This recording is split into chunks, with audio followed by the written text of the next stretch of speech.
মুখ্যমন্ত্ৰীৰ আত্মনিৰ্ভৰশীল অভিযান CMAAA 3.0 বহুতৰ মাজত এটা প্ৰশ্ন চলি আছে আৰু বহুতে কনফিউজনত আছে যে একচুয়ালি কি হৈ আছে যে আমি ৰেজিষ্ট্ৰেচন কৰিব কিয় পৰা নাই কি প্ৰবলেম হৈছে কাৰণ চৰকাৰৰ এটা নটিফিকেশনত আগতে ওলাইছিলে যে 11 মাৰ্চৰ পৰা ৰেজিষ্ট্ৰেচন আৰম্ভ হ'ব CMAAA 3.0 কিন্তু এতিয়া যদি আপুনি ওয়েবসাইটত যায় ওয়েবসাইটত গৈ পেলাই যদি আপুনি নটিফিকেশনটো চাব যায় নটিফিকেশনটো এতিয়া নাই আৰু সেই নটিফিকেশনৰ জাগাত জাস্ট নৰমালি এটা আপোনাৰ লিখা আছে যে CMAAA 3.0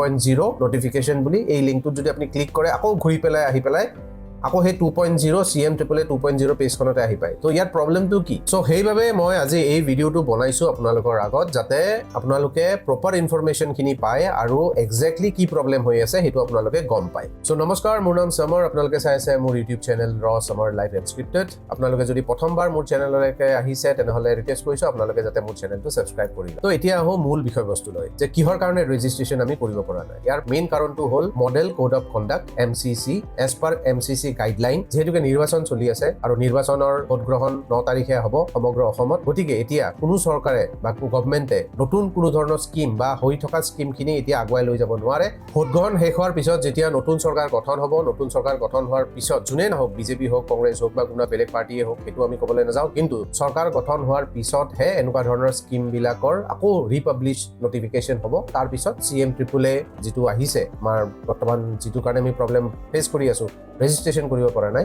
তাৰ নতুন ডেট নিশ্চয়কে নতুন চৰকাৰখন হোৱাৰ পিছতহে আমি আনুষ্ঠানিকভাৱে গম পাম তো এতিয়া আহো হোৱাট ইজ CMAAA 3.0 এই আঁচনিখন আসলতে হয় কি তো এই আঁচনিখনৰ উদ্দেশ্যটো এইটোৱে হ'ল যে শিক্ষিত নিবনুৱা যুৱক যুৱতীসকলক সেলফ এমপ্লয়মেন্ট গঢ়ি তোলাৰ বাবে অসম চৰকাৰৰ এক প্ৰয়াস ইয়াৰ এলিজিবিলিটি ক্ৰাইটেৰিয়া খিনি মই আপোনালোকৰ আগত কওঁ প্ৰথমটো হ'ল যে পাৰ্মানেন্ট ৰেসিডেন্ট অফ আসাম হ'বই লাগিব আবেদনকাৰী অসমৰ স্থায়ী বাসিন্দা হ'বই লাগিব আৰু যোনে এপ্লাই কৰিব তেখেতৰ এটা ইনোভেটিভ বিজনেস আইডিয়া মানে এটা নতুন আৰু বাস্তৱসন্মত ব্যৱসায়িক এটা আইডিয়া বা ধাৰণা বা প্ল্যান এটা থাকিব লাগিব এটা প্ৰজেক্ট থাকিব লাগিব যে কি বিজনেস কৰিবৰ কাৰণে তেওঁ এই CMAAA 3.0 ৰ বাবে এপ্লিকেশন কৰিছে কোনো ধৰণৰ লোন ডিফল্টাৰ হ'ব নালাগিব মানে কোনোবা বেংক বা বিত্তীয় প্ৰতিষ্ঠানৰ পৰা যদি কিবা বেংক ডিফল্টাৰ অলৰেডি হৈ আছে তেখেত কিবা তেনেকুৱা ধৰণৰ ফাইনান্সিয়াল কিবা যদি লোন ডিসপিউটত আছিলে তেনেহলে তেওঁ এই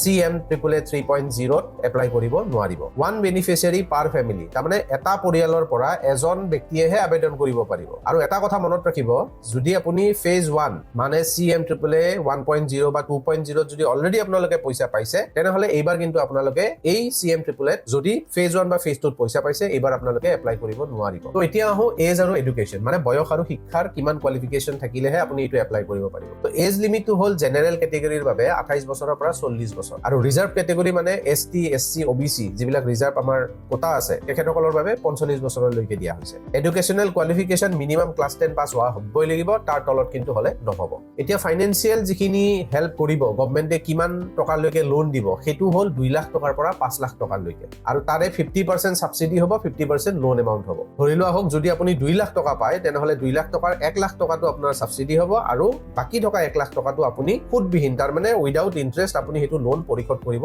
লাগিব নেক্সট ফেজটো হ'ল ট্ৰেইনিং আৰু সাপোৰ্ট যাৰ সাকসেসফুলি CMAAA ৰেজিষ্ট্ৰেচন সাকসেসফুলি হৈছে নেক্সট ফেজত তো ট্ৰেইনিং আৰু সাপোৰ্টও ইয়াত দিয়া হ'ব তাৰে ভিতৰত বিজনেস ট্ৰেইনিং 1 মাহৰ বাবে বিশেষ ব্যৱসায় প্ৰশিক্ষণ দিয়া হ'ব আৰু প্ৰশিক্ষণৰ সময়ছোৱাত স্টাইপেন্ড পেমেন্ট মানে প্ৰশিক্ষণৰ যিখিনি এই 1 মাহ যিটো টাইম ফ্ৰেম থাকিব তাৰ ভিতৰত যোনে যোনে সেই ট্ৰেইনিংটো ল'ব সেই প্ৰশিক্ষণখিনি ল'ব 10000 টকাৰ এটা মানে বৃত্তি বা স্টাইপেন্ড এমাউন্টটো এটা দিয়া হ'ব আৰু প্ৰজেক্ট ৰিপৰ্ট যিটো আপুনি তো পাৰপাসৰ কাৰণে এই CMAAA আপুনি ৰেজিষ্ট্ৰেচন কৰিছে তাৰে কাৰণে যিটো প্ৰজেক্ট বনাব লাগিব সেই প্ৰজেক্টটো বনাবৰ কাৰণেও আপোনালোকক গভৰ্ণমেণ্টৰ ফালৰ পৰা মানে ডিটেইল প্ৰজেক্ট ৰিপৰ্ট DPR বুলি কোৱা হয় হেতুটো আপোনালোকক সহায় কৰা হ'ব সো নেক্সট আহো কি ডকুমেন্টস আপোনালোকক লাগিব আৰু এইখিনি ডকুমেন্টস নহলে কিন্তু আপোনালোকে CMAAA 3.0 ত এপ্লিকেশন বা ৰেজিষ্ট্ৰেচন কৰিব আপোনালোকে নোৱাৰিব এক নম্বৰটো হ'ল আইডেন্টিটি প্ৰুফ আধাৰ কাৰ্ড বা পেন কাৰ্ড ইজ মেন্ডেটৰী লাগিবই ভ্যালিড এড্ৰেছ প্ৰুফ এটা লাগিব পাৰ্মানেন্ট ৰেসিডেন্স অফ আসাম যোনে হয় তেখেতসকলৰ কাৰণেহে এটো হয় আৰু তেখেতসকলৰ ভ্যালিড এড্ৰেছ প্ৰুফ এটা লাগিব বাৰ্থ সাৰ্টিফিকেট বা এডমিট কাৰ্ড বয়সৰ কাৰণে আপোনালোকে প্ৰমাণপত্ৰ হিচাপে দিব লাগিব